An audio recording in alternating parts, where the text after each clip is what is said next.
Apple goes on the defensive versus Samsung. This is what's news on WSJ Live. I'm Joanne Poe. In a rare move, Apple's marketing chief Phil Schiller is playing down competition from Samsung's new smartphone, which will be announced later today. In an interview, Mr. Schiller also says he believes products that run Google's Android software, such as Samsung's phone, are inferior to Apple's iPhone from both a hardware and user experience.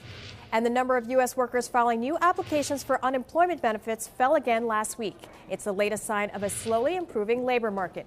Separately, producer prices, which measures wholesale inflation, edging higher by 0.7% in February, driven by a big rise in gasoline prices.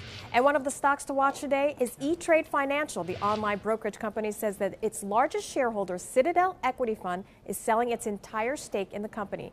Citadel, which owns a 9.6% interest in E-Trade, had previously rescued E-Trade with 2 capital injections. And in health news, breast cancer radiation raises heart risk. A new European study shows that women who had radiation therapy for breast cancer are at increased risk of having a heart attack or other major coronary event.